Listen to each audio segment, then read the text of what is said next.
Menurut Harun Makpiah, 1989, puisi Melayu tradisional ialah satu puisi yang berbentuk lisan, diwarisi dan disebarkan melalui tradisi lisan. Puisi lisan bersifat kolektif dan fungsional, iaitu tercipta oleh pengarang yang tidak bernama dan digunakan dalam kehidupan masyarakat. Puisi tradisional terdiri daripada pantun, syair, gurindam dan seloka. Puisi tradisional berfungsi sebagai hiburan, pengajaran, alat komunikasi secara umum dan kegiatan-kegiatan hidup bermasyarakat seperti upacara, aktiviti keagamaan, adat dan perundangan. Puisi Melayu moden merupakan sebuah seni penyusunan kontemporari yang mengarang kata dengan susunan yang indah untuk menyampaikan maksud-maksud tertentu. Puisi Melayu moden menyimpang dari puisi Melayu tradisional seperti pantun dan syair. Dari segi bentuk, susunan baris, rangkap dan rima akhirnya tidak terikat lagi dengan bentuk tradisional. Manakala dari segi isi, puisi Melayu moden membicarakan isu-isu semasa pada ketika ia ditulis. Sama ada persoalan ekonomi, politik sosial dan sebagainya. Puisi Melayu moden juga dikenali sebagai sajak yang merupakan perkataan yang berasal daripada perkataan bahasa Arab, iaitu bermaksud bunyi. Raja Ali Haji bin Raja Haji Ahmad atau lebih dikenali dengan gelaran Raja Ali Haji merupakan seorang sastrawan negara dan juga pengarang dari sebuah karya yang sangat terkenal yaitu Gurindam 12. Beliau telah dilahirkan pada tahun 1809 bertempat di Pulau Penyengat Riau. Gurindam 12 pasal ketiga bertemakan tentang nasihat dalam memelihara anggota diri. Gurindam ini berisi pesan agar kita tidak melakukan perkara yang dilarang kerana ia dapat memberikan pelbagai kesan yang negatif. Makna rangkap bagi Gurindam 12 pasal ketiga iaitu makna rangkap yang pertama menerangkan tentang mata haruslah sentiasa dipelihara dengan baik agar tidak melihat sesuatu yang dilarang dalam agama. Bagi rangkap kedua pula ialah telinga perlu dijauhkan dari mendengar segala hasutan dan kejian kerana ia dapat mendatangkan pelbagai impak yang negatif kepada diri sendiri dan juga orang lain. Makna rangkap yang ketiga ialah seseorang yang menjaga tutur kata akan mendapat banyak manfaatnya. Selain itu, makna rangkap yang keempat pula ialah anggota tangan perlu sentiasa dipelihara daripada mengambil barang yang bukan hak milik kita. Bagi makna rangkap yang kelima pula ialah nafsu makan perlu sentiasa dikawal supaya tidak melakukan perbuatan yang dilarang. Bagi makna rangkap yang keenam pula ialah kehidupan seseorang perlulah dijalani dengan penuh semangat. Dan makna rangkap yang terakhir yaitu rangkap yang ketujuh dalam Gurindam 12 pasal ketiga ialah anggota kaki perlulah sentiasa dipelihara daripada melangkah ke tempat-tempat yang maksiat.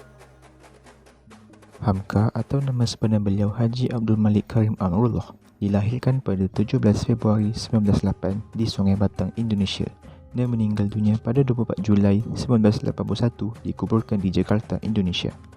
Beliau merupakan penulis dan pada masa yang sama seorang ulama terkenal Indonesia yang mula aktif berdakwah sejak usia 17 tahun. Mendapat nama panggilan Buya yang diambil daripada perkataan Arab iaitu Abi atau Abuya yang membawa maksud ayah atau seseorang yang amat dihormati.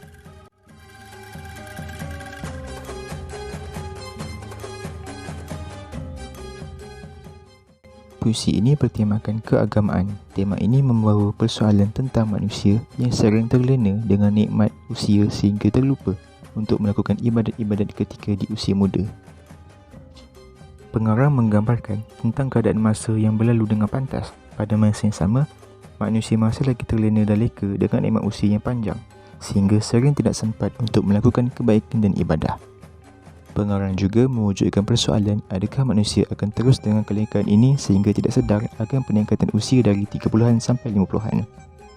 Pengarang juga berasa risau akan manusia yang akan menghadapi sakaratul maut tanpa bekalan amalan yang cukup. Pengarang juga memohon kepada Allah agar dipanjangkan usianya agar beliau sempat untuk melakukan lebih banyak amal ibadah.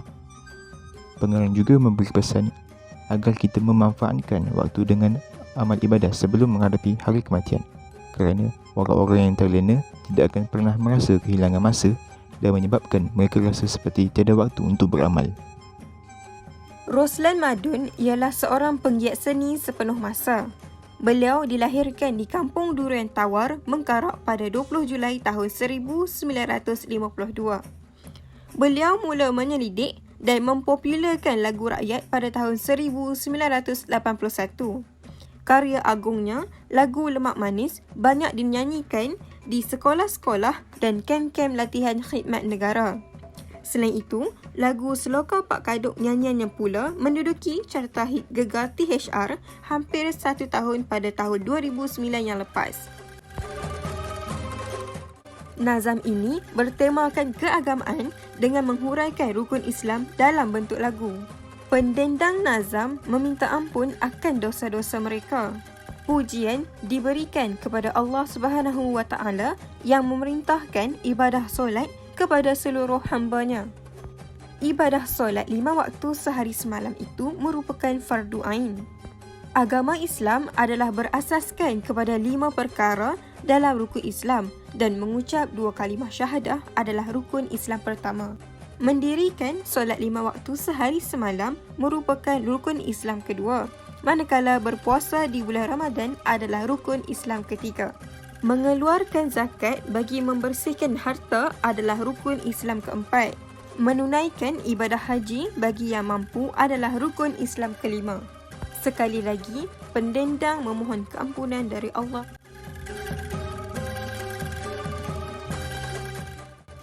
Sastrawan Negara Dato' A. Samad Said atau nama sebenarnya Abdul Samad Muhammad Said merupakan seorang sastrawan tanah air yang banyak terlibat dalam bidang penulisan kreatif. Beliau dilahirkan pada 9 April 1935 di Kampung Belimbing Dalam, Durian Tunggal, Melaka.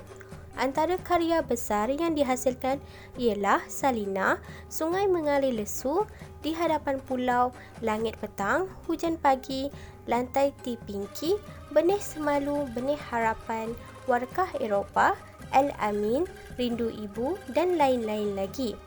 Karya beliau Salina telah diterjemahkan ke dalam lain-lain bahasa seperti bahasa Inggeris dan bahasa Perancis. Beberapa karya beliau juga telah diadaptasi menjadi teater atau drama pentas seperti Salina, Sungai Mengalir Lesu, Lantai Ti Pinky dan Memori di Hadapan Pulau. Tetamu Senja merupakan sajak yang bertemakan keagamaan. Dalam sajak Tetamu Senja ini, tema yang cuba ditayangkan oleh pengarah ialah dunia ini hanyalah sementara. Dalam menyatakan tema dalam sajak, pengarang telah memilih dan menggunakan diksi yang tepat dan padat. Pengarang juga telah meninggalkan kesan rasa yang menyeluruh selain kesan seni dan estetika di dalam sajak tersebut. Terdapat unsur-unsur nasihat yang dipamerkan untuk memberi kesedaran kepada manusia dan mampu meninggalkan kesan yang mendalam kepada pembaca atau pendengar. Kesimpulannya, sajak Tetamu Senja ini menyampaikan mesej untuk kita sentiasa mengingati mati dan berbuat amalan baik sepanjang hidup bagi dijadikan bekal di alam akhirat nanti. Makna setiap rangkap bagi sajak Tetamu Senja ialah rangkap pertama cuba menerangkan kepada pembaca bahawa manusia dilahirkan ke dunia ini ibarat tetamu senja. Senja menunjukkan tempoh waktu yang singkat. Ia bermaksud kehidupan manusia di dunia ini hanyalah sementara. Manusia dilahirkan suci tanpa sebarang dosa dan apabila pulang menghadap Ilahi akan membawa dosa dan pahala yang dikumpul sepanjang hidup di dunia. Rangkap 2 sajak ini menerangkan bahawa manusia perlu ingat untuk sentiasa menabur bakti kepada Tuhan dan juga insan. Berbakti kepada Tuhan dengan beramal soleh, berbakti kepada insan pula ialah membuat amalan yang bermanfaat kepada sesama manusia. Rangkap 3 pula mengajar kita untuk sentiasa insaf apabila mula lupa diri dan taksub dalam mengejar harta dan pangkat. Kita perlu kembali ke arah tujuan hidup kita iaitu kiblat. Rangkap keempat pula menceritakan bahawa sebagai manusia yang bertanggungjawab perlu cepat menyedari akan tugas kita. Kita perlu sentiasa menghulurkan bantuan kepada orang yang memerlukan. Rangkap yang terakhir menerangkan bahawa manusia mempunyai rohani dan jasmani, iaitu satu roh atau satu jasad, yang perlu dimanfaatkan sebaiknya. Rohani perlu diisi dengan pengisian keagamaan, jasmani pula perlu digunakan sebaiknya untuk mencari ilmu dan harta. Semua amalan tersebut pada akhirnya akan dibawa pulang menghadap Ilahi. Profesor Dr. Muhammad bin Haji Saleh atau lebih dikenali sebagai Muhammad Haji Saleh merupakan salah seorang sastrawan negara yang telah menghasilkan banyak karya, antaranya ialah Sajak Pengait Tua. Beliau telah dilahirkan pada tanggal 26 Mac 1942, bertempat di Taiping, Perak. Sajak Pengait Tua bertemakan tentang kerinduan seorang wanita tua terhadap anak dan cucu-cucunya, di mana sajak ini menginginkan kita untuk sentiasa mengingati jasa dan sentiasa berbakti terhadap kedua ibu bapa kita. Makna rangkap bagi Sajak Pengait Tua menerangkan bahawa penyair menggambarkan seorang wanita tua sedang duduk di pantai. Wanita tua itu sedang mengait sambil menanti kepulangan anak dan cucunya yang sudah lama tidak pulang. Siang dan malam wanita itu sentiasa mengingati mereka, namun sia-sia sahaja. Orang yang dinantikan itu tidak kunjung tiba. Dan ibu tua itu juga terus menanti dan sering menunggu di sebuah bangku kecil tanpa memperdulikan kesibukan orang lain dan hal-hal yang berlaku di sekelilingnya. Kemala atau Ahmad Kamal Abdullah dilahirkan di Gombak, Selangor pada 30 Januari 1941. Beliau terdidik di Maktab Perguruan Sultan Idris MPSI Tanjung Malim pada tahun 1958 hingga 1963. Beliau juga pernah berkhidmat di Dewan Bahasa dan Pustaka sebagai Ketua Bahagian Kesusasteraan Bandingan. Kemala merupakan sastrawan negara yang ke-11. Antara puisi-puisi yang dihasilkan oleh Kemala ialah Ain, Titi Zikir dan Syurga ke-9. Kumpulan puisi yang ditulis oleh beliau sememangnya menekankan tema agama. Dalam kumpulan puisi Ain, pesan dikenal pasti menyentuh tentang pemikiran akidah dari aspek qada dan qadar Allah SWT.